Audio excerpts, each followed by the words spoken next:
And anyway, it's been a privilege to be here and be a part of SAFE from the beginning. So first off, we'd like to just thank our sponsors, the Graduate Christian Fellowship. So I am currently the president of Graduate Christian Fellowship. We meet Mondays at noon at the Caltech Y. Bridges International, they meet Fridays at 6 p.m. at Caltech Y. The Caltech Christian Fellowship, and Missio Church. And tonight we have a special guest, Ian Hutchinson from MIT, and we'll hear from him shortly. I guess I'm supposed to mention that the restrooms are through that door on the left. And let's see. All right, and so Dr. Ian Hutchinson is a plasma physicist from MIT. That picture is a book that is in press, and you can pre-order on Amazon. And it's on the topic of this very talk tonight, Can a Scientist Believe in Miracles? Ian Hutchinson is a plasma physicist and professor of nuclear science and engineering at MIT. His group's experimental research producing confined plasmas hotter than the center of the sun is an important contributor to the international effort to generate practical energy from fusion reactions, the power source of the stars. He's a fellow of the American Physical Society and of the Institute of Physics, and has served on numerous international fusion review panels and the editorial boards of 4 international physics journals. In addition to over 200 journal articles and 2 science textbooks, he has also written and spoken widely on the relationship between science and Christianity. His book, Monopolizing Knowledge, explores how the error of scientism arose and how it feeds today's culture wars and an excessive reliance on technology. His book, Can a Scientist Believe in Miracles? An MIT professor answers questions on God and science, is based on the questions he has been asked at dozens of science and Christianity forums, and will be published by InterVarsity Press this September. So please join us in welcoming Ian Hutchinson.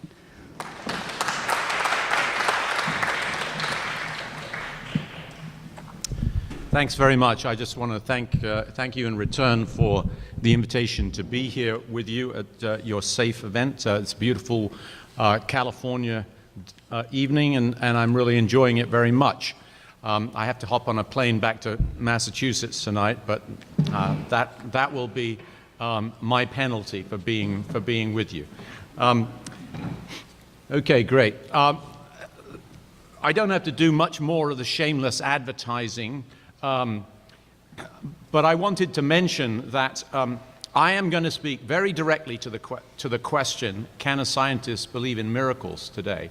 But my book is actually not just about that question. It's about literally hundreds of other questions that I've been asked in a wide variety of forums over the last 20 or 25 years, speaking to university audiences. And part of the reason for the book being based on those questions is that I actually find the question period of talks like this the most interesting time. And so I have a confession, and that is that even though Jeff still asked me to speak for 45 minutes, I'm going to disappoint you. I will not speak that long, okay? I'm going to speak for a shorter time because I want you to ask me questions, because I really enjoy them. They won't make it into the book, sorry about that. Okay, so let's start with this question, and there is a certain sense in which this is a very easy question, because the answer is obviously yes, because I'm a scientist, I believe in miracles. But, well, that's a bit too simplistic. I mean, maybe I'm lying or deceiving myself, either about my belief in miracles or possibly even that I'm a scientist. I don't think so. But probably you shouldn't just take my word for it. After all, there are loads of people around who think that science is simply impossible if we take seriously such things as miracles, and that think that miracles are simply impossible if we take seriously modern science. One of such people is Alan Lightman, who's a colleague at MIT. Alan is actually a novelist. He's written some quite interesting novels, but he's also trained as a physicist. A few years ago, he wrote an article that was published in the Salon online magazine, and in it, he calls, quote, "the central doctrine of science, the view that the laws of nature are inviolable. Science and God are compatible as long as the latter, God, is content to stand on the sidelines once the universe has begun." In other words, what Alan Lightman is saying is that he thinks it's a requirement for science that the laws of the universe be complete, closed, and impervious to any outside action. And on that view, science's central doctrine, as he calls it, which I presume means that he thinks that it's essential for it to function, that doctrine rules out God acting in the world. He says God would have to stand on the sidelines. So the only form of God that could survive such a restriction is one that simply happened to have set the universe going, but is thereafter powerless to change anything within it, and pretty much irrelevant to anything going on in it. Actually, that God would be even more powerless than Bill Belichick, who's the Patriots coach. Whatever such a deistic, non-interventionist first cause might possibly be, it would not be the God of the Bible, of Judaism, or of Christianity. And that's because the core of Christianity surrounds this question. I'm a Christian. Christians believe that Jesus, the Son of God, died on the cross for our sins and rose again miraculously on the third day. And every Christian worthy of the name believes in at least that miracle. The God I believe is active in history and in the world today. So the question then arises, how do I answer Alan Lightman? Well, it's actually pretty straightforward. The presumption that the laws of nature are inviolable is simply not a doctrine of science. Alan and lots of other people are simply wrong about that. It's true that science's method and program is to describe the universe insofar as it is reproducible and follows universal laws. But science doesn't have the slightest need to extrapolate, extrapolate that method and program into a presumption that everything that happens actually is so describable. And actually, the majority of the great scientists of history did not make that scientific presumption. They did not think that the laws of science were complete and inviolable. How do we know that they didn't? Because a very large fraction of them were convinced Christians. Many of the greatest scientists, like Newton and Boyle and Dalton, Faraday and Maxwell, and many others, right up until today, were believers who saw their science as consistent with God acting in the world and on occasion performing miracles that go beyond the scientific laws that they were discovering. So the notion that for science to function or to be a successful scientist, it's necessary to believe in inviolable universal laws is undisputably disproved by history. It's just not true. You needn't just take my word for it or the word of any other high-profile scientist of today. If scientists could not believe in miracles, then most of the great scientists of history weren't scientists. Now, a skeptic's response to that generally questions either the scientists, the historical scientists' science or their faith. So one response to that is to say, well, the scientists of history didn't know the science that we know today. You know, that's actually true, and I'm going to come back to that point. The second approach, though, is to say, well, probably those people that Hutchinson has just cited, mostly went along with the customs of the society of their day, which was largely religious, So probably Christian belief was an incidental part of their mental baggage, which today we know must be dispensed with. But that second comment isn't true. We know from written evidence, from the writings of the peoples that I have mentioned here, and letters and so forth, that for all of these folks that I've got pictures on up on the slide, they weren't just nominal religious believers. They spent enormous efforts to understand and to follow their faith. But anyway, we're in danger here now of getting bogged down, so let's not do that. It's pretty clear that scientists can believe in miracles. So we ought to move on to the more interesting question, not just can they, but should they believe in miracles? Okay? In other words, we should grant the fact that scientists do actually believe in miracles and have and can, but we should ask whether they are right to do so. And here again, I think that an understanding of the history of science can help us. The history not so much of individuals like these, but the history of ideas. In the latter half of the 19th century, classical physics had reached the pinnacle of its achievements. Maxwell's equations had unified electricity, magnetism, and light, and the laws of physics were increasingly appearing to be complete and closed. Even biology was appearing to be amenable to description scientifically through Darwin's mechanisms of natural selection in natural scientific terms. And to many people in those days, it seemed as if the whole universe obeyed deterministic classical equations. In other words, that if you knew what the initial conditions were, there were some equations that you could solve forward in time, and the future was therefore entirely determined by the solution of those equations. A belief in that deterministic philosophy was one of the important factors that was cited by people in the 19th century who rejected Christianity. Well, since then, though,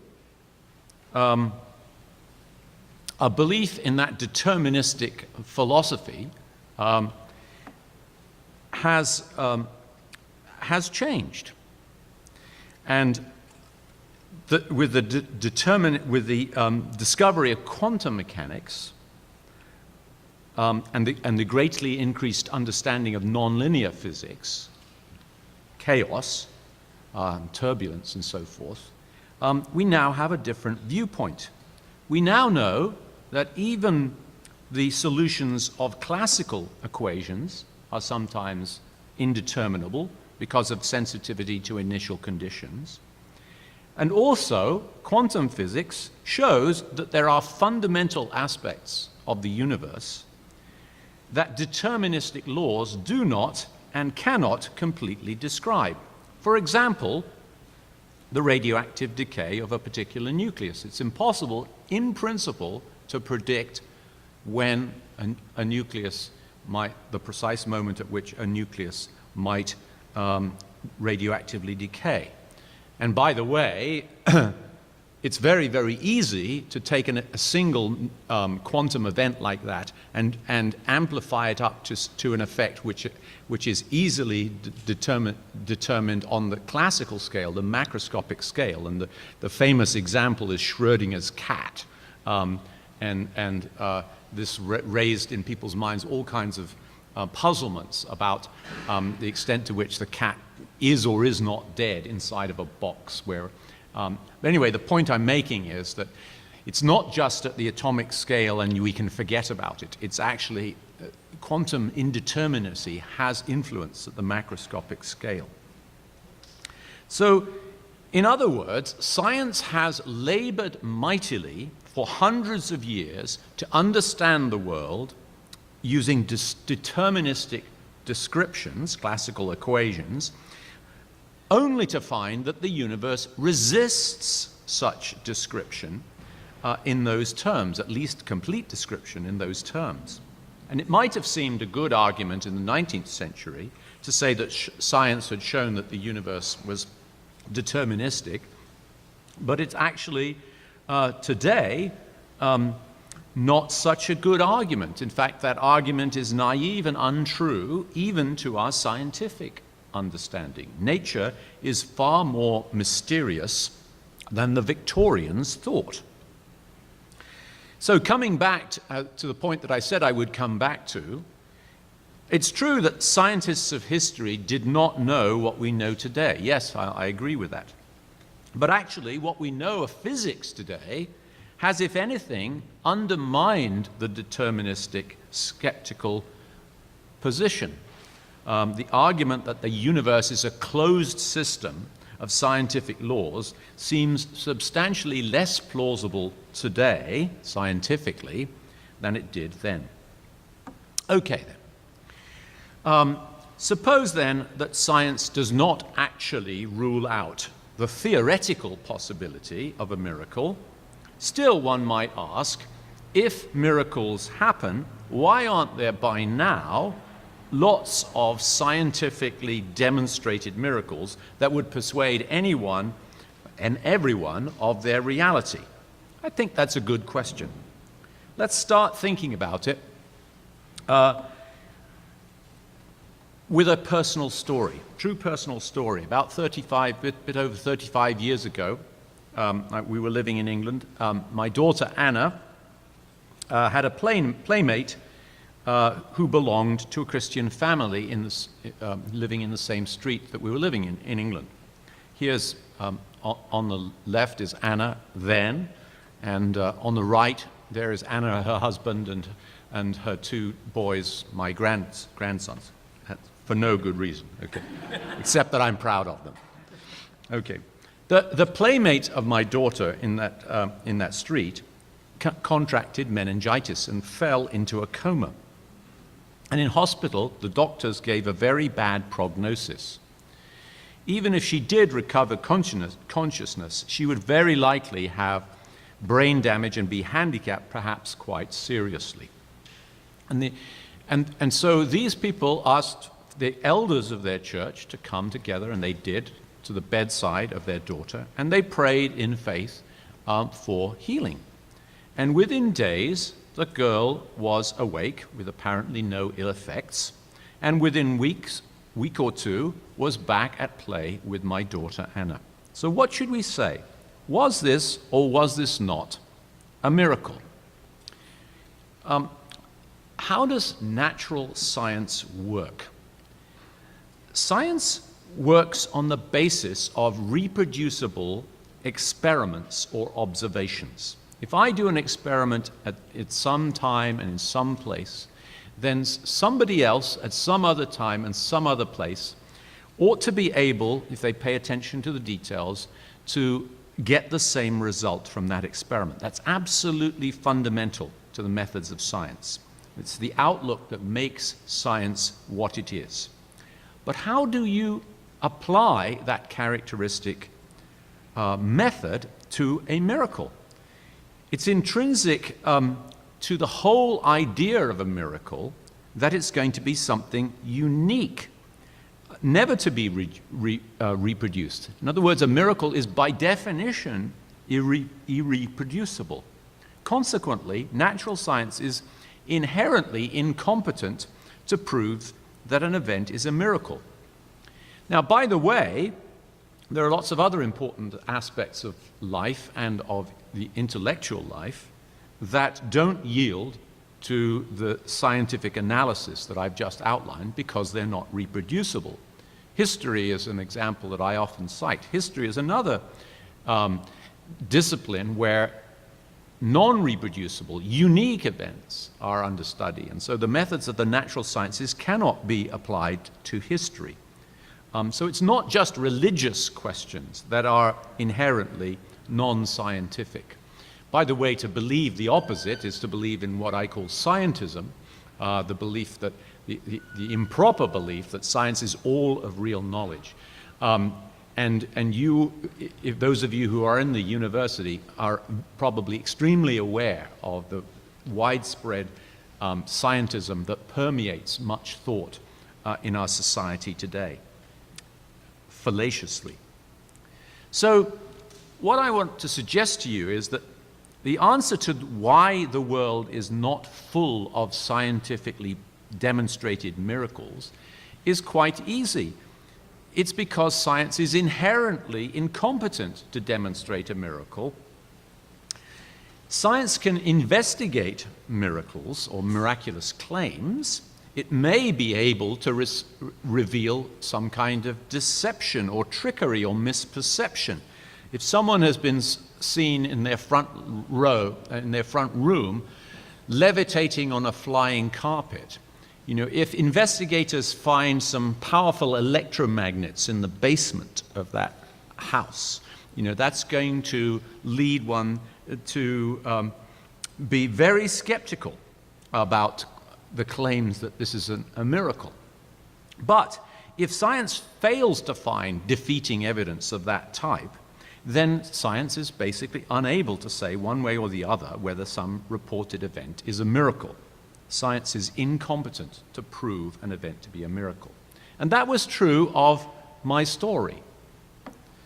The girl's parents, naturally enough, consider the experience that they had as a miraculous healing, a proof and confirmation of God's love and care toward them, and of the reality and relevance of their faith in Christ.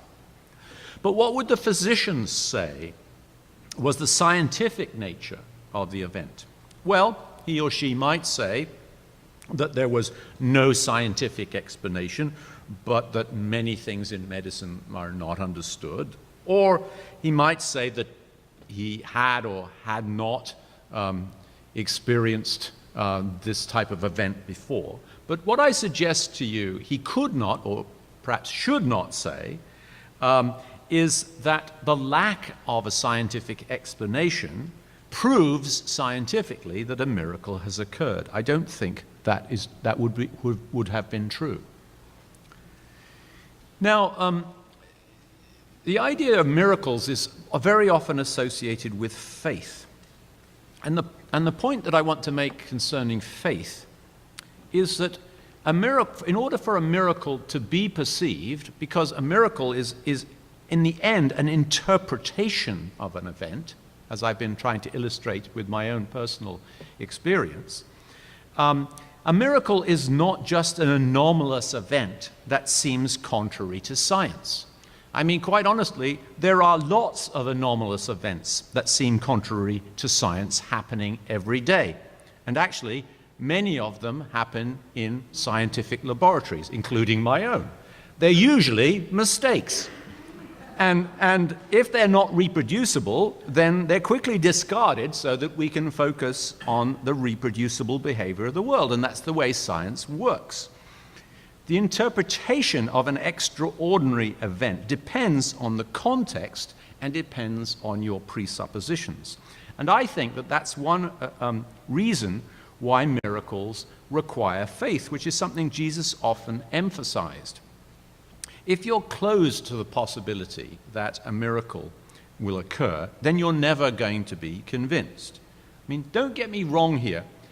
I see the English girl's healing as an act of God in answer to prayer. And in that sense, at the very least, it's miraculous. So yes, as far as I'm concerned, that was a miracle. But in my view, there is no way to prove scientifically that it was a miracle, because science doesn't work like that. It's incompetent, and therefore it's unreasonable to demand such scientific proof. Now, let's spend a few minutes thinking about miracles in the Bible, and I'm going to focus on the New Testament. And The Bible actually, of course, was written in Greek. The New Testament was written in Greek, and therefore it doesn't contain the word miracle, because it wasn't written in English. But actually, there are 3 Greek words that are used in the New Testament in the context which today we would tend to refer in English as to being a miracle. One of those words would be translated as sign. Another would be translated a wonder, or perhaps a marvel. And the third is a word that we could translate as mighty work, or work of power. And those 3 words are used more or less interchangeably. And if you think about it, there are 2 common features of all of the events that are described in this way. There are really just 2 common features, because after all, signs and wonders and mighty works have different, in a certain sense, different purposes, okay? But the 2 common features are, first of all, that they're extraordinary, that they're unusual, that they are remarkable, okay? And secondly, that they are acts of God. And so I think that the true definition of a miracle, at least a miracle as we see it in the New Testament, in Jesus' ministry, is to call a miracle an extraordinary act of God. The reason why I emphasize this is that that is often not the way people think about a miracle today, because they're thinking about it from a different perspective, from a sort of scientific perspective. There is often made a distinction between 2 types of miracles or signs. And that is that one can think about a miracle which breaks a law of nature, or one can think about a different type which breaks no law of nature, but is a remarkable coincidence or confluence of circumstances.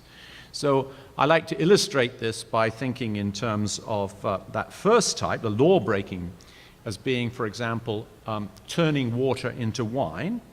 And an example of a confluence of circumstances miracle might be Jesus' prediction the night before the crucifixion that Peter would deny him 3 times. I mean, that second type, could just be a lucky guess. There's no law of nature been broken by that, okay? The first, on the other hand, has no explanation that I can think of, or anyone else can think of for that matter, whereby it is consistent with the normal workings of the laws of nature. So I think most of us can easily accept that the confluence of circumstances type of miracle is not ruled out by the laws of science, okay? But the point I've been leading up to is to say that actually that other type of miracle is also not ruled out by the laws of science. And I hope you've begun to see that. And the reason is because the law of nature, or laws of science, describe the normal working of the world. Miracles are inherently abnormal. And so therefore they aren't constrained by the normal rules. But in any case, both these types of miracles require interpretation to be recognized. And the difference between them actually is a very modern difference. It wasn't the sort of difference that people in the first century would have drawn.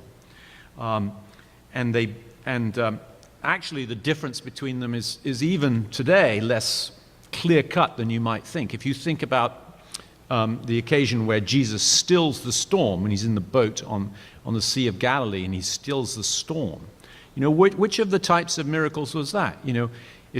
It's not obvious that this breaks a law of nature. It could have just been that, the storm was about to stop and Jesus, spoke the words to still the storm and the storm stopped.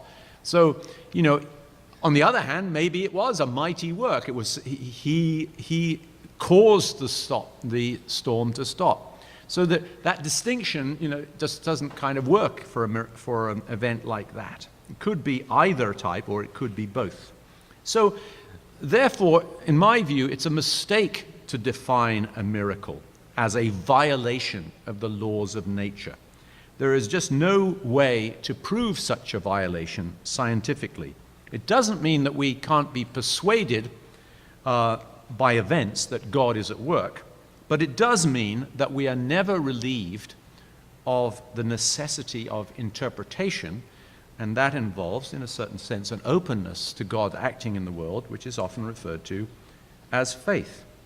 There's never some totally self-authenticating event involved in a miracle.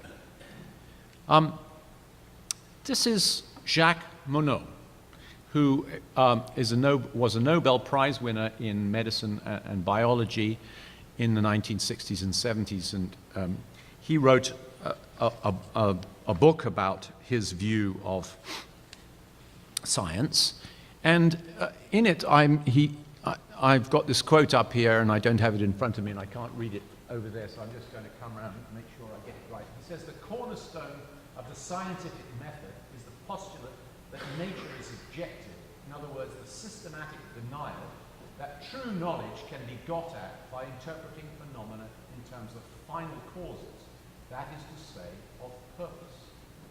And that's in his book, Chance and Necessity. One of the reasons I like this quote is that it's a classic example of scientism.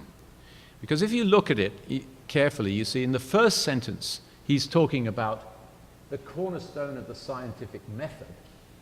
And in the second sentence, he's talking about true knowledge. So he's identifying those two things together. So he's taking the view that science is all the true knowledge there really is. Okay? And I would indict him for scientism on that basis. He, in his book, very much represents that outlook. But I want to commend him for being straightforward about science, because I think he's right. Not about knowledge as a whole, but he is right about science, that science does rule out purpose. From the beginning, it does rule out interpreting the world in terms of purpose. And I think that that's a correct characterization of science, and that it's very important in this context to recognize that fact, because after all, if science indeed rules out explanations in terms of purpose, instead looking for impersonal laws of nature which govern the normal working of events, then of course, seeing an event as an extraordinary act of God is ruled out by science. At least science can't investigate it, because it being an act of God is an assertion that it is an act of purpose, that it's of intentionality by God. Now, I think then science rules out discussions of purpose by its methods, but actually purpose is a very obvious part of our world, and it must be treated, therefore, as a higher level of understanding. We can have scientific descriptions of ourselves, our bodies, our brains, whatever, animals likewise, but we must recognize that purpose is a reality. We act with purpose, and understanding our actions, our own minds and our own actions, requires us to take into account the possibility of purpose, but that is inherently an extra scientific or scientific viewpoint. It's a description of a person at a higher level. Now, that is true also of miracles. Now, a skeptic might take the view that I'm advocating this mostly because the enormous successes of science over the past few centuries, and that I'm supposing that a different level of explanation can be simultaneously true about people or about God, as a kind of ad hoc defensive posture to enable religious belief to survive in the face of science. I would contradict that. I don't think that's true. I'd like to show you an example that shows that it's not true. In fact, the idea that God can be active in the world, even when there are scientific descriptions of the events under consideration, is part of, has always been part of the biblical faith. The Bible sees God at work not just in the aspects of nature that are not understood, but also in those that were understood. So the best example I know of this is the biblical description of the founding event of the Hebrew faith, namely the Exodus. And if you're my age, the image in your mind of the Exodus is entirely dictated by the wonderful film The Ten Commandments, which was directed by Cecil B. DeMille and starred Charlton Heston as Moses. And I think that movie, great though it is, and probably a lot of you who are younger than me have also seen it, tends to lead us away from what the Bible actually says. And yes, okay, Moses was there parting the Red Sea, but what does the Bible actually say about this? Here it is in Exodus chapter 14. Then Moses stretched out his hand over the sea. Okay, so Charlton Heston got that right. And the Lord drove the sea back by a strong east wind all night and made the sea dry land, and the waters were divided. You know, so what it's saying is that there actually was a natural explanation for why the Red Sea was parted. It was the strong east wind that blew all night. So in a certain sense, there was a natural, in a crude sense, a scientific explanation of the event to which the passage refers, the persistent east wind. That doesn't prevent the writer of Exodus and all the people that came after him reading it from seeing God at work in that event. In other words, different levels of explanation. You know, the strong east wind and the quasi-scientific description, and God delivering his people from Egypt can be equally valid, and that's always been the viewpoint that the Bible takes. So that illustrates, in a certain sense, that it's always been a characteristic of biblical faith to see God not just in some supposed gaps in scientific understanding, but in all the events of life, whether they have a natural explanation or not. And to emphasize that the personal God must be sought in higher levels of description, which are valid simultaneously with natural and scientific ones. And that's not just a defense to the progress of science. It's always been the case. Another view that is often put forward in the context of discussing miracles is to say, well, you know, earlier ages were really superstitious. In olden times, people didn't understand the workings of the natural world, and so everything seemed miraculous to them. Whereas now we understand so much more and we're better informed, so we can't really believe in miracles. But that's just not true. It's not true to history, and it's not true to logic. Concerning history, of course people in the New Testament knew far less science than scientists know today. Maybe they know less than the general public, but I don't know. Sometimes it shocks me how little science is known by our general public, but nevertheless, clearly the people in the New Testament knew less science than we do today. But that doesn't mean they knew nothing about the normal course of events and thought that everything was miraculous. They knew perfectly well that people in the first century, that people blind from birth don't, when they're adults, regain their sight, or that water doesn't turn instantly into wine, or that crucified people don't rise from the dead. Of course they knew that. If in fact they hadn't known that, then the events that I just mentioned wouldn't have been considered extraordinary demonstrations of God's power and action in the world.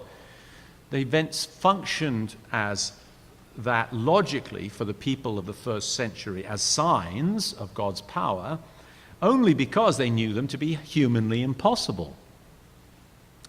Now, of course, it's true that superstitions have abounded in history, and perhaps we are less superstitious as a society today, although I'm not completely sure about that. If you think about people's attitudes to sport, there's an enormous amount of superstition that surrounds that.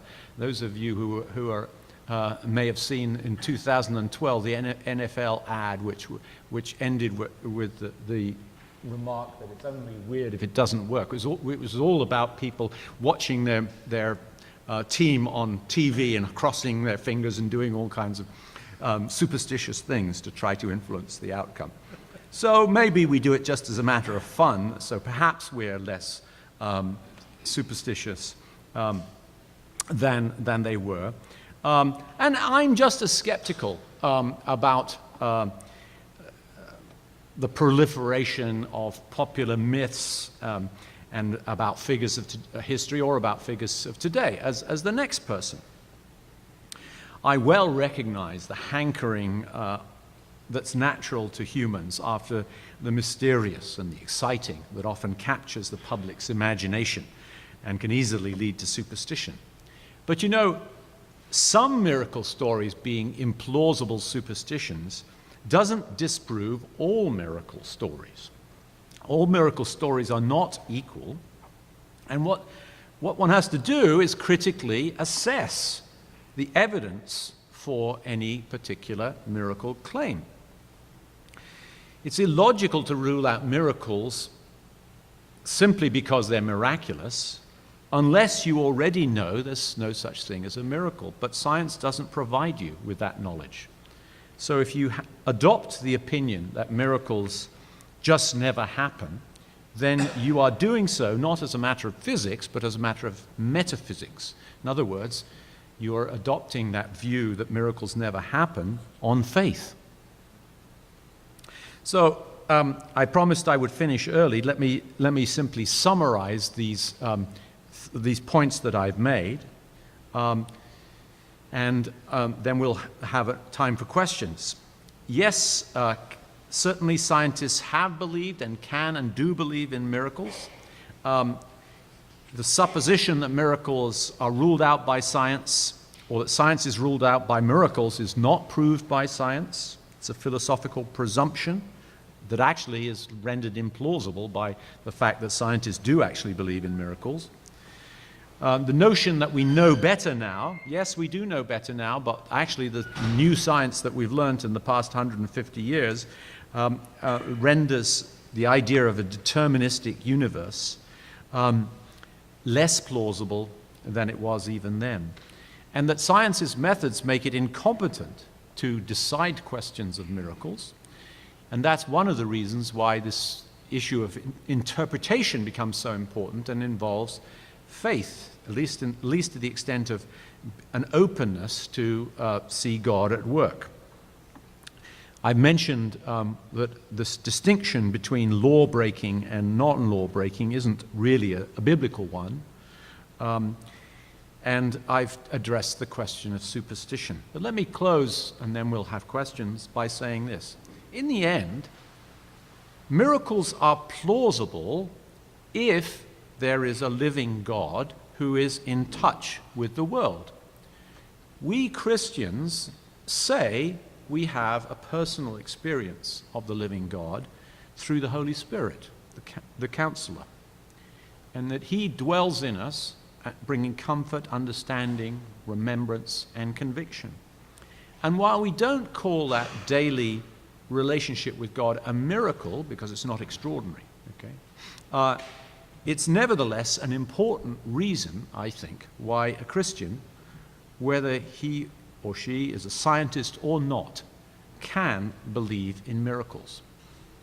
Thank you very much. I might just leave that. Okay, great. Well, let's have some questions.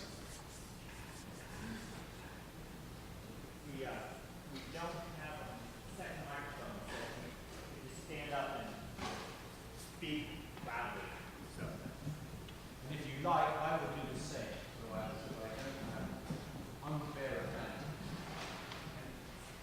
Just because I promise that I shan't tell the answers in the book. Yes. So I have one question. Regardless of whether or not science is even careful, especially in regards to your medical example, I want to give its dangerous to that complete miracle, which is one thing. Because I'm imagining a situation easily arises where you might confuse medical that they're in favor of looking for a miracle or praying for a miracle. And it seems like the question isn't whether it's theoretically possible to believe in miracles if you're a scientist. My question is whether it's even advisable, or should we teach that to people?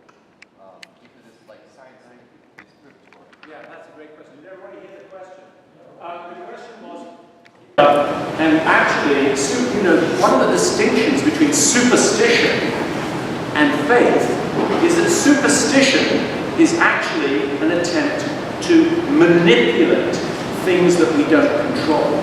Superstition is has more to do with magic than it has to do with miracles perceived in a Christian sense.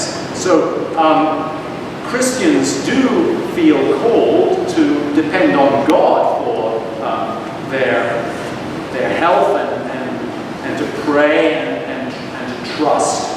But I don't think that today that it's very often the case that there's a deep risk of us setting aside the practical benefits of medicine.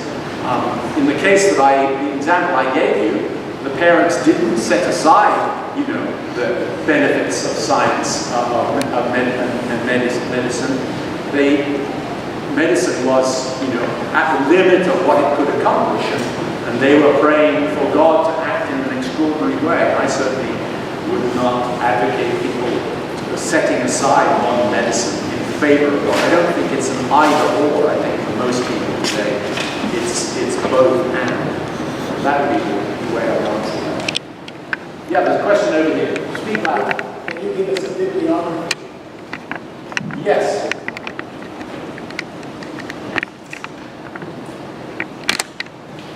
There's a bibliography concerning one particular miracle, which is the founding miracle of Christianity, which is the resurrection. When the early disciples went out with the message of Christianity, their message was that Jesus had been raised from the dead after being crucified. That was their message. And this is, I always get these types of questions, and that's why I have some backup slides. This is on that particular topic. There are many other books about miracles that I could tell you about, but I think this is the most important thing. Another question. So I have a demographic question. Try to answer it. And this actually follows from what this young man asked. So my godfather, who was our son's pediatrician, is a devout Catholic and had a very successful medical career. Never accepted miracles, intervened reliably in all medical situations, and came out with a stellar and spotless career. My perception is that people in the medical field tend less to be skeptics or even atheists than in the field of science. And the first question is that perception correct? And secondly, if it is, why is that the case? As scientists, do you tend to fall prey to scientism more easily than people in the medical profession? Well, okay, so did everyone hear that? More or less. Yeah. There were some over there who didn't quite hear it. Are scientists more skeptical of miracles than, let's say, doctors or other people? That's a very good question. And one of the most important things to recognize is that actually the sociological polling data shows that it is simply not a fact that scientists are less likely to be believers in God than non-scientists. In fact, within the university where most of the polling has been done, it has for a long time been the case that if you ask who are the most likely people to be believers in God, I don't say necessarily Christians, it's a broader question. It tends to be people in engineering, natural sciences, and down the bottom are people in sociology, humanities, and so forth. So it's actually the opposite. In some cases, in elite universities, there isn't much difference between them. I don't want to be seen as being misleading, but it just simply isn't the fact that scientists are less likely to be believers, Christian believers, than everyone else. And as I said, if you're a Christian, you're kind of committed to miracles. You might not be committed to miracles as an everyday thing, and if you're a devout Catholic, you do believe in miracles, okay? It's just that you recognize that they're rare, and so you get on with your life doing things that you feel God is calling you to do. That's the quick answer to, as far as the academy is concerned. I don't know where the medical profession comes, so that was the other part of your question. But I do know, and there may be doctors in the house and they can speak to this as well, but after all, I'm a physicist, what do I know? But I have heard from my physician friends that there is a kind of movement afoot in the training, particularly of physicians, of doctors generally, to move away from dismissive attitudes to people's faith in the medical situation. It's not, I think, that they want to say, prayer is just as effective as surgery. That's not what they want to say. But they want to recognize that the personal dimension, the spiritual dimension of healing is actually important, and that they want to get away from having a kind of dismissive or scientific attitude. So that's what I know. Anyone else help him anymore? Okay. No doctors in the house were in trouble with scientists. Yeah, question.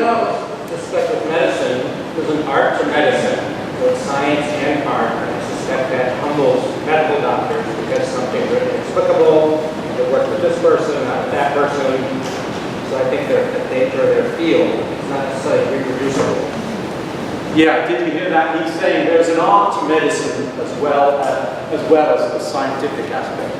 Medicine is certainly, in some areas, very scientific, but in other areas, it's not so scientific, and it's certainly not.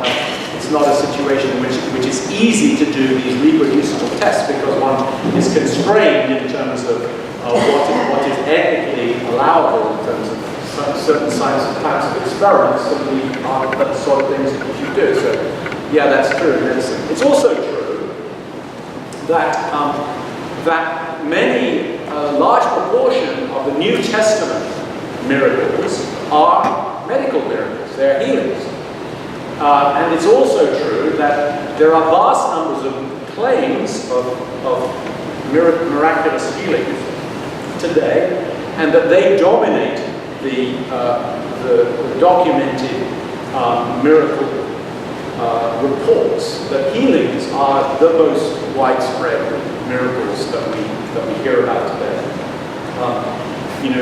Those of you who know any philosophy realize that David Hume spoke a lot about miracles and made the claim that there was universal experience against miracles, that no one had a believable experience of miracles.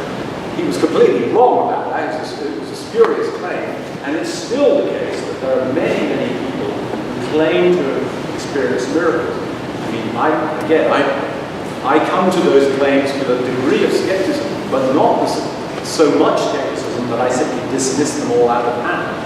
There are millions, literally millions of claims of miracles every year in the world. Then it's simply not the case that it's a universal experience of humankind that miracles don't happen. Yes. Thanks very much for the talk, which I enjoyed. We'll go back to Anna's friend. I'll stand up. Yeah, thank you. So you talked to us about Anna's friend who survived meningitis after prayer. And I would agree with you, science can't address whether that was a miracle or not. It was a miracle for the family, of course. But I think I would challenge your conjecture that science can't investigate miracles in any sense, because I could certainly conceive of an experiment or just data mining that looks for statistical correlations. I would expect, Christians with stage 4 cancer to be odds a little more often than atheists or Muslims for that matter, right? And so my question for you would be, do you think that investigation like that could be both scientific and address the question? And secondly, if an investigation like that returns a null result, would it have any impact on your faith or the material that you're presenting? Thank you. Did everyone hear that question? Yeah. Thank you. Good projection. Good. Yes, that's a very good point. I didn't want to, and I thought I was rather careful to say, or not to say, that science can't investigate a miracle in any way. Science can investigate miracles. The Roman Catholic Church, for example, I'm not a Catholic, but the Roman Catholic Church has a very well-developed procedure for investigating miracles, because miracles are a very important part of Catholic, promotion. Of saints, at least. Yeah, exactly. I was of saints. And it's interesting to note, by the way, that of something like I want to get this right, of something like 6,000 claims of miraculous healings at the Shrine of the Lords over the past 130 years, only approximately 1% of those have been recognized by the Catholic Church as miracles, because they felt that there was perfectly straightforward explanations for why they occurred. So there are ways in which science can investigate miracles and can, in certain cases, rule them out or render them implausible. Okay? But you brought up the important question about what about statistics? And if one did a study like that, what would one find? Actually, there have been studies like that. You may not know. There have been studies of double-blind prayer tests, where they're sort of when people do these tests of medical investigations about the effectiveness of drugs, they have to do it with double-blind so that they rule out the placebo effect. And so they've done similar investigations of the effects of prayer and Christianity, if you like, or religion more generally, in those situations. And by and large, I think the results are relatively none. I mean, it isn't the case that you can prove that there's an effect of prayer by doing a double-blind statistical test.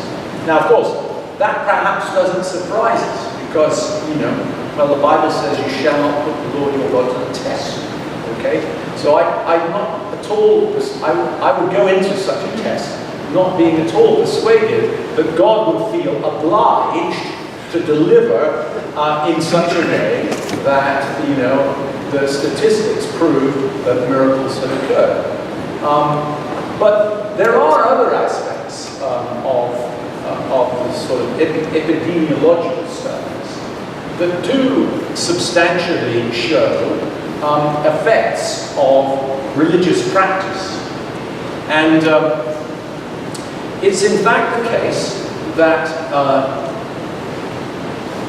being an active part of a church is good for your health, your physical health, your mental health. It helps your marriages stay together. It enables you to live longer. All the epidemiological statistics show this unequivocally. So I don't think that's a miracle. But I do think it's showing that there are important effects that can be discovered. So I don't know, I sort of tackled the question the best of my ability. Okay. Yes, well, there was a person here. Yes, it's actually related to that question, but more of, but if, let's say there's someone that's known for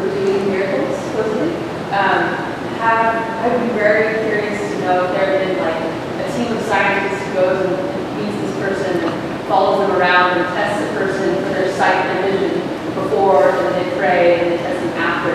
Like, in that way, I think you could prove, maybe, that, like, but before and then after, maybe, and again, there may be other causes, right, going on, but, no, I think that.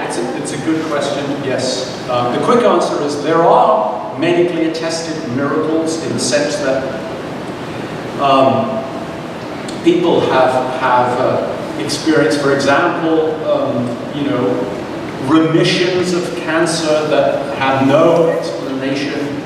There are people who have had bones healed in ways that doctors say are impossible, and so on and so forth. I don't know quite how persuasive all of that is. I don't think it persuades the skeptics, obviously. It doesn't surprise me that there are such miracles. And certainly there are examples where,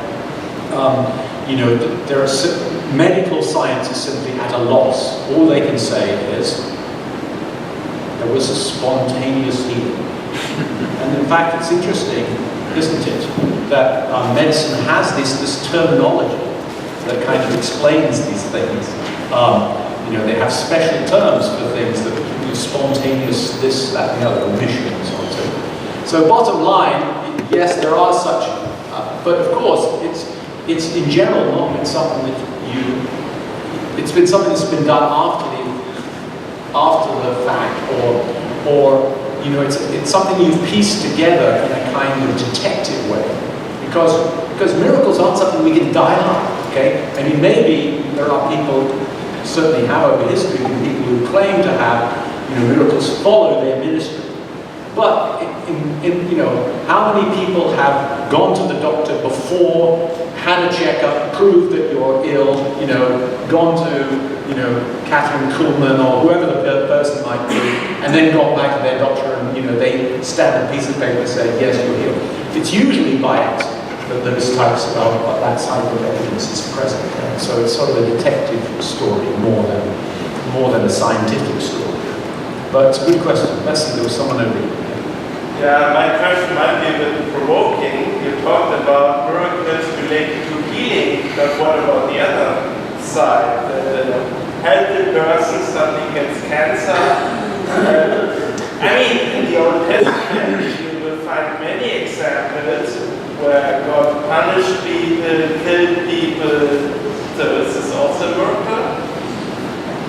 Okay, very good question. Yeah, certainly, particularly in the Old Testament, but even in the New Testament, there are occasions where it is pointed out that someone suffered, and they suffered because they did something evil. So, the starkest example from the New Testament, for example, is Ananias and Sapphira, who came and tried to deceive the disciples. They wanted to be Christians, and they claimed that they were putting in all of their goods, but in fact they weren't. They were keeping it back, and they suffered instant death. So yes, that has been part of biblical stories for many years. I don't think we usually call those miracles, but they are pointed out as being extraordinary acts of God. So if you like, by my definition, yes, they are miraculous. Okay, but I don't know what else you would like me to say about it. I'll try to avoid it. It's just because many people that don't believe in God, they say, well, the person gets healed, it's a miracle, but the person gets sick, it's not a miracle. It's just. Well, yeah, that's fair, and that's a fair comment, and I think that it is usually put in an even more, let's say, probing way, and that is to say, well, look, if some people are healed by miracles, why is not everybody healed by miracles? If God is able to, adjust things in favor of certain people, why doesn't He cure everybody? Why is there death? And that's a very big question. It's a little bit off the topic, and I promised I wouldn't say the answer is in my book. Yeah, next question. Yeah. Is there a time in your life when you yourself were skeptical of miracles per se? And what's been your own development of your thinking? Did everyone hear that? Have I ever been skeptical of miracles? Yes, absolutely. I was an atheist until I was nearly 20 years old. Well, not all of the time. I became an atheist. Like I think this is a common experience with many people. I didn't really know much about God, but I do remember. I was probably 8 or something like that. Desperately praying for God to give me something that, to fix something for me, and it not happening. And from then on, I concluded there was no God until I was much older and thought about it in a different way. So, yeah, I know what it's like to be skeptical about miracles, and I think actually it's not only secular people who are skeptical about miracles. After all, if you think about other religions, many of them have really no time or logical place for the miraculous. So if you think about Buddhism or Confucianism, these are very widespread religions, but they don't have a place for a personal God, and so it would make no sense within their theology, properly understood, to think in terms of an extraordinary act of the deity, because they just don't have a personal deity. So they're skeptical about miracles too. So it is certainly one of the, if you like, not necessarily unique, but distinctive things about Christianity, that a miracle is at the very center of the Christian faith. There's someone at the back here who's been trying to get in. There's 2 of you, actually. Okay.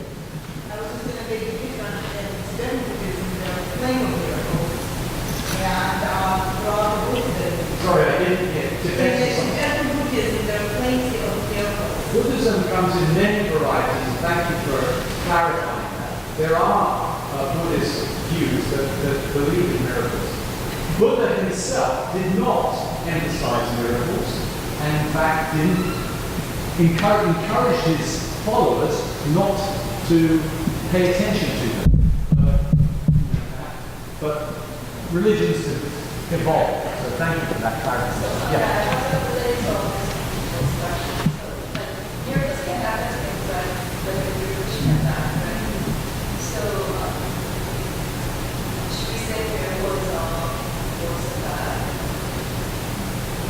Did everyone hear that? So what about miracles happening to people who aren't believers? Or maybe who believe in other religions? That's approximately the question. Are you going to answer the question? Okay. We've got someone to take the burden off me. Thank you very much. Do you want the mic? Stand up there. Earlier about statistically the Christians and the miracles.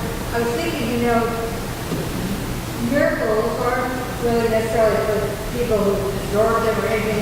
There is another purpose in miracles that we biblically to glorify God. Okay, thanks. It's certainly the case that the miracles that Jesus did were, by and large, not done on Christians. So I think your point is a very good one, So the quick answer is, yes, certainly miracles can happen to other people. Actually, the question is usually put in a different way, and it's approximately this. What about miracles in other religions? Okay? In other words, do I believe, for example, I have been challenged with, do I believe, that Muhammad, rode the steed Burak overnight, to the Dome of the Rock and back, and so on and so forth, which is one of the miracles that arose in Islam. Actually, Islam is another of these religions where miracles aren't really part of the founding principles of the religion, but the idea of miracles got a hold later on, hundreds of years later. So for example, that particular miracle claim in in Islam comes from documents that are about 150 years after Muhammad died. But my bottom line is this. I actually don't think, so concerning that particular miracle, I don't believe in that. But it's not because I think miracles are impossible. And it's not even because I don't think miracles happen to people who aren't Christians. I think they do.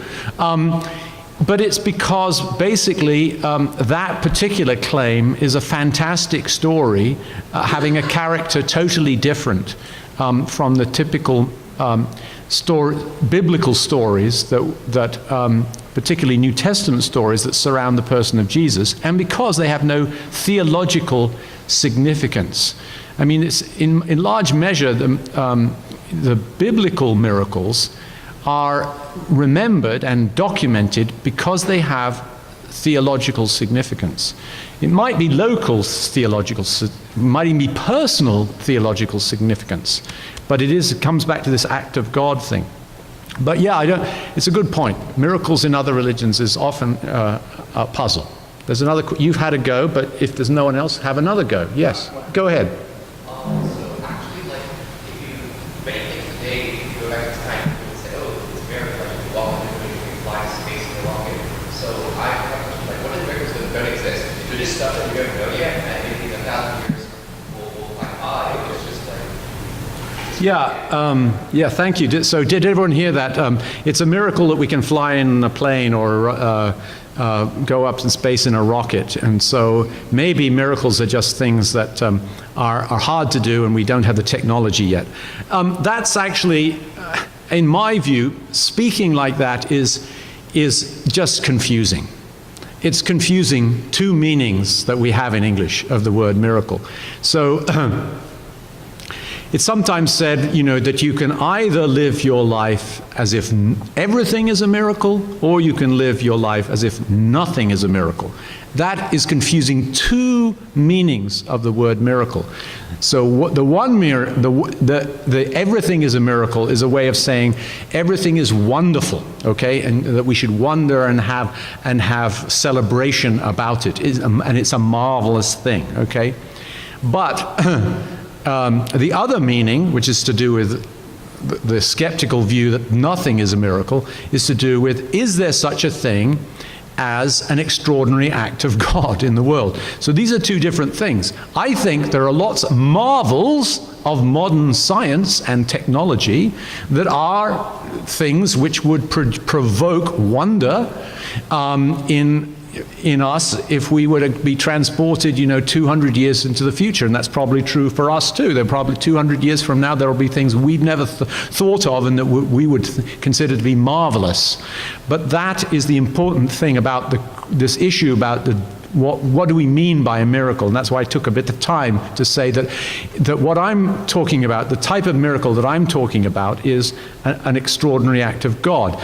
Now, it's sometimes possible to confuse technology with, let's say theology, okay, and it's certainly possible, for example, when missionaries from the West flew into native tribes in South America that had been isolated from the West. There were cargo cults because they thought the gods were coming and so forth. Of course, those kinds of confusions arise. But Christians, I think, are in a position of being able to distinguish between those two meanings, and we should be careful not to confuse them. Today it's not so inconceivable that if you rub someone's eyes right away, you might see it again. Maybe we have better understanding of the eye. I think that all these miracles we think that happened in the past, or like that's something that they now have a scientific explanation now, because we know how eyes work, we know how in some way maybe in the future we see how long it can turn into Mars. Okay, well, the kind of theory that has Jesus being a wonder worker in the form of an alien bringing high technology to work isn't one that I find terribly plausible as an explanation of the miracles of the Bible. those technologies did not exist in those days, is what I'm saying. And therefore, from the point of view of that, someone recovering their sight is inexplicable medically. The fact that we may be able to bring someone's sight back by modern medical technology doesn't change the fact that in those days it was humanly impossible. You have a question. Thank you very much for your talk. I wanted to ask you about the way in which God intervenes in some of these miracles. So specifically, you mentioned the example of Moses in part 2 of the Red Sea. So I could imagine, for example, constructing a global climate model of correct initial conditions and boundary conditions and finding frequent periods of strong easterly winds that cause the sea to part. And then so you could say, all right, well, God has tuned the initial conditions to have an effect. Or I could find that model predicted that we never get those easterly winds, and so God, in fact, had to have given a packet of air certain momentum. And equivalently, you could have the same things in the medical case. You could say, well, if you have a full understanding of the underlying biology, you actually see that in many circumstances there's a reason. This doesn't. Or you could say a full understanding of biology predicts this should never happen, and so God must have come in, rearranged the atoms outside of the differential equations which we commonly use to explain their motion. Do you think both of those are plausible explanations of miracles, or is it just one that Okay, thank you. I won't try to repeat that question. I think he was audible. Good question. The point I've been trying to make is that we Christians should not look for God to be acting only in things that science cannot explain. We should be looking for God's action in those things that science can explain, okay? And that's the whole point about interpretation. An extraordinary act of God can be just as extraordinary and significant, if it is explicable scientifically as if it is not explicable scientifically. Now, I know that runs against what many people think of miracles as being, namely, that they think of them as being violations of the laws of nature. But I think that that definition of a miracle is a mistake. It's a natural mistake in the context of modern science, because modern science has developed some extraordinarily powerful laws of nature. But it isn't the right way to think about it, in my view. Quick answer is yes, both of those types of miracles can be just as miraculous. And so it isn't, to my way of thinking, terribly helpful to make a distinction between them. Now, it may be, and it is often argued that it is, more persuasive that there is a God if you see something that science can't explain than if you see something that science can explain. But I think that's a dangerous thing for Christians to rely on. I don't think that is the way God normally works in his persuasive action on men and women's hearts. And so I think that in a certain sense, the apologetic value of a miracle might be influenced by the extent to which there is or isn't a scientific explanation.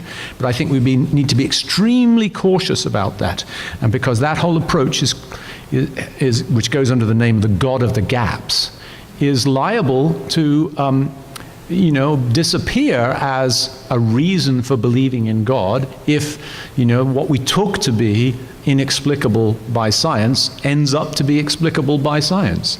And that's why I think it's very important to understand what the biblical approach to miracles is and to follow that more closely. Any more questions? Yeah.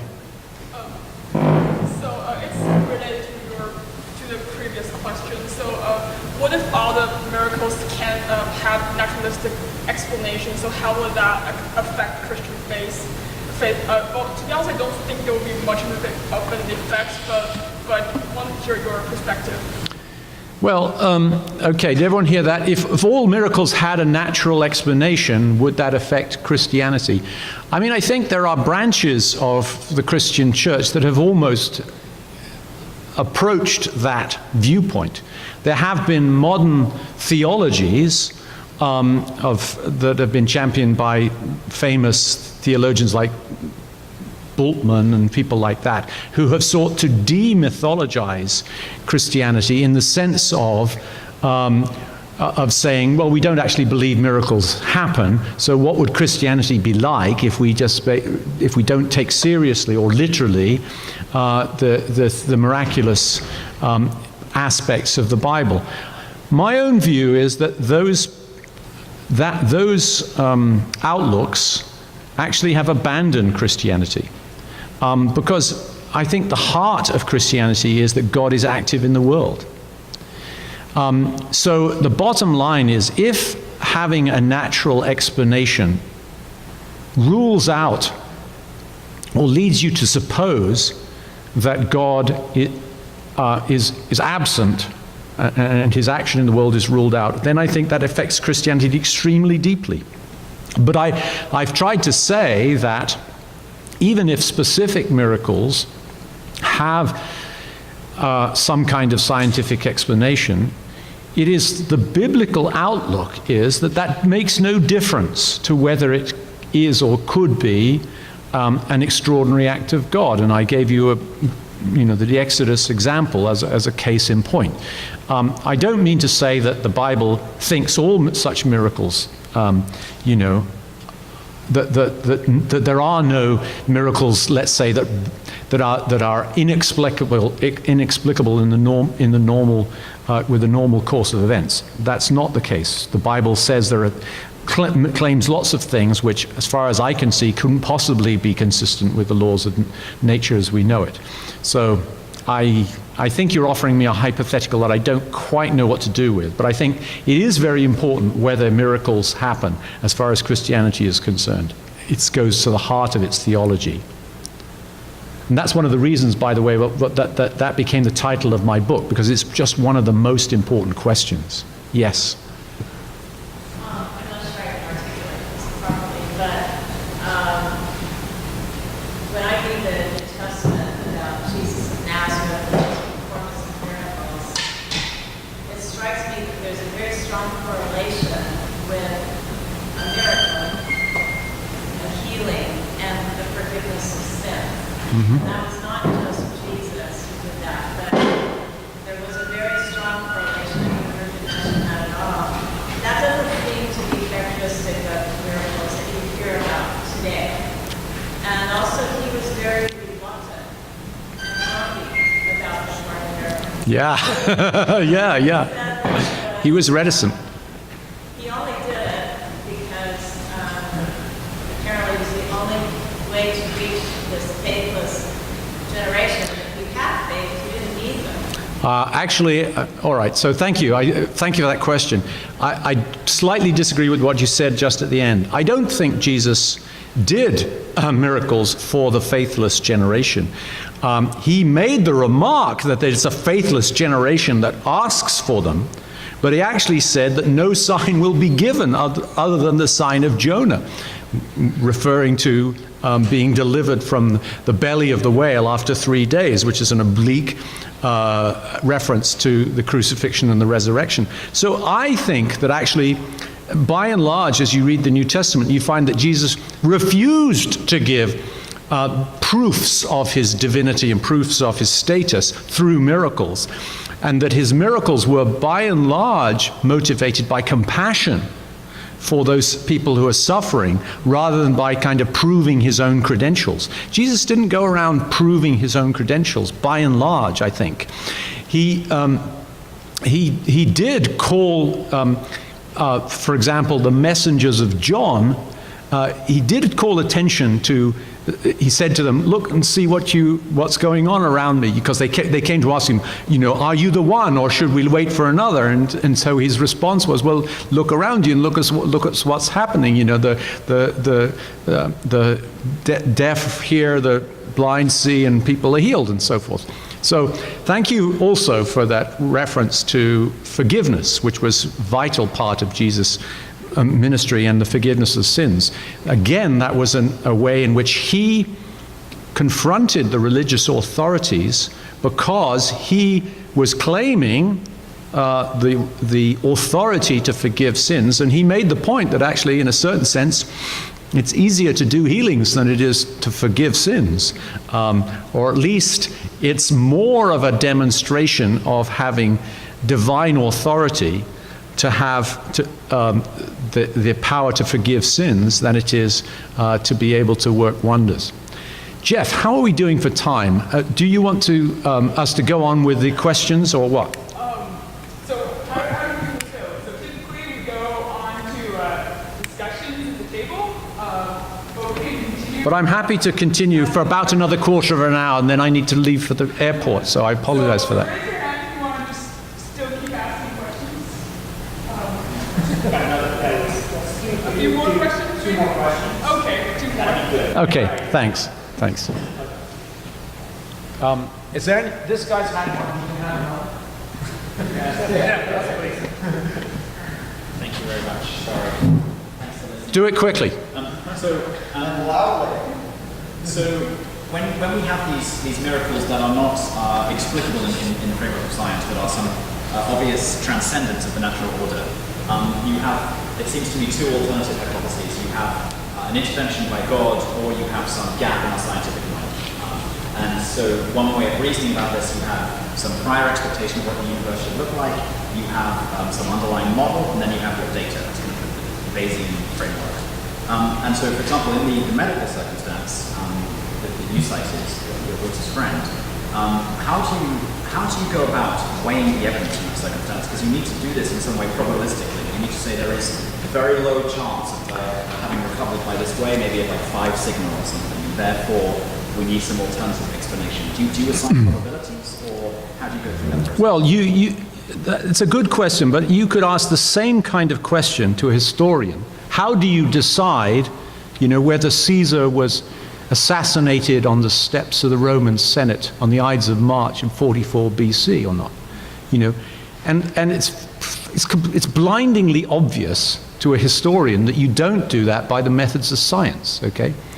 But that doesn't mean historians don't have ways of assessing whether that is whether that's a true event or not.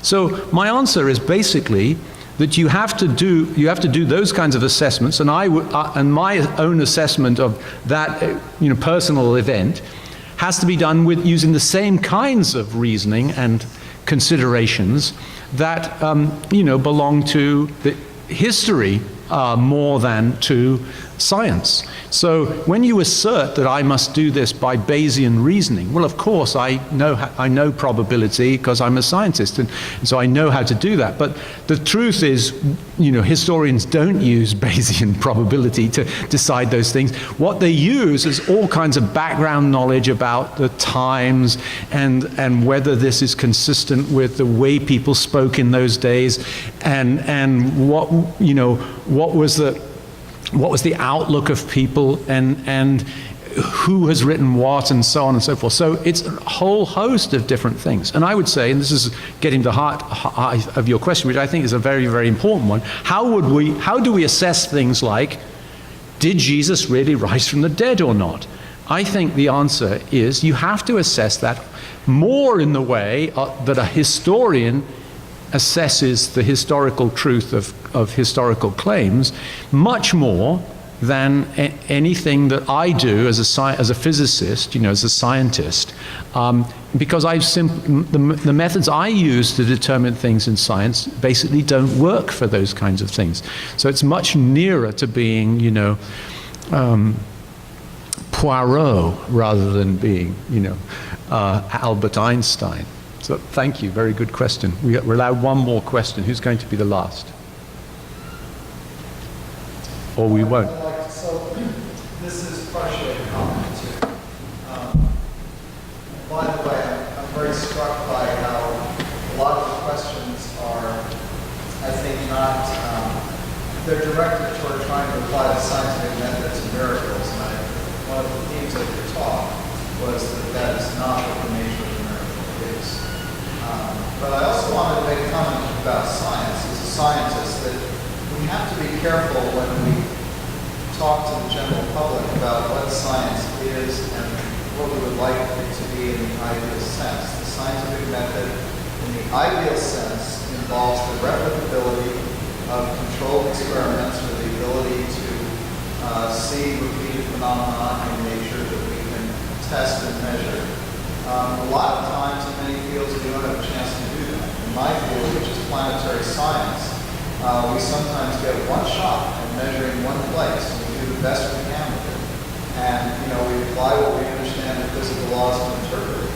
But we don't get a chance to go back and see it again, at least not in our lifetime. That doesn't mean it isn't science, but we have to be very careful about what we advertise as science. Yeah, thank you. The other unfortunate trend, which I'll just say very briefly, is that particularly in the medical field, there's an increasing number of laboratory experiments which are either published and are failed to be reproducible, or the original laboratories that do the work do not provide the data necessary to replicate those experiments. So, this has nothing to do with miracles, but it does have to do with a caution about how we talk about science in the way it's really done in the world. Yeah. Thank you for that corrective, and it's very important. I mean, it's simple. Putting it simply, we idealize laboratory science, experimental science, but actually much of science is observational science. And in fact, the first science was essentially purely an observational science, and I'm referring to astronomy, okay? And it isn't quite astronomy, it's the same idea as far as planetary work is concerned. It's still, though, the case that reproducibility is essential in those sciences. But it isn't reproducibility at will. As you say, you sometimes only get one shot at it, okay, at least in your lifetime. And that was true of Hawley, who saw the comet, and predicted it was going to come back 70-some years later. Okay, it was going to be the next generation that saw it. So it is very important, and I think your corrective is very good. Let me just finish then and summarize, and because I think we're at the end of my time, and I ask your indulgence. I'll leave it to you. Okay, you can figure out how you want to proceed. First of all, thank you very much for having me. Secondly, the reason why this is the most important question of all the questions, I mean, in a certain sense, it's not the overwhelming most important question, but it is one of the most important questions, is because the Christian faith hangs on the resurrection. And if you are a Christian believer, you already know that. If you're not, I'd like to invite you to investigate whether that is a plausible claim or not. And maybe there are various ways of going about this, but if you're sufficiently interested in the question and not already a Christian believer, you might want to think about, well, maybe I should read the New Testament, see what it actually says. So I challenge you with that, and I thank you all for your hospitality. Thank you very much.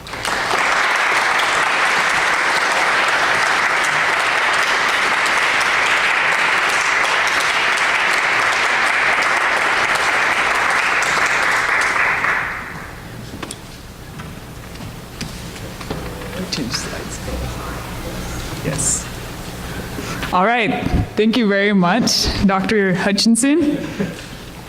So we have some pies from Pie and Burger, so feel free to get up and have some pie.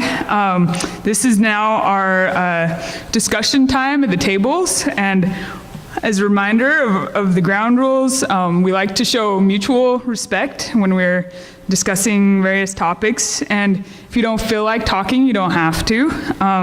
And please let other people talk and not interrupt them, but show courtesy and respect as we move to this time of just discussion amongst ourselves at the tables. Thank you very much.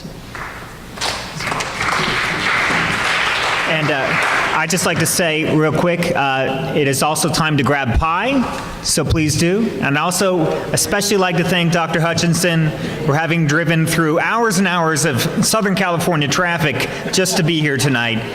That deserves a standing ovation. Thank you so much. I appreciate it. So, Yeah, thanks. I pretty much do have to go now. you do have to. Okay.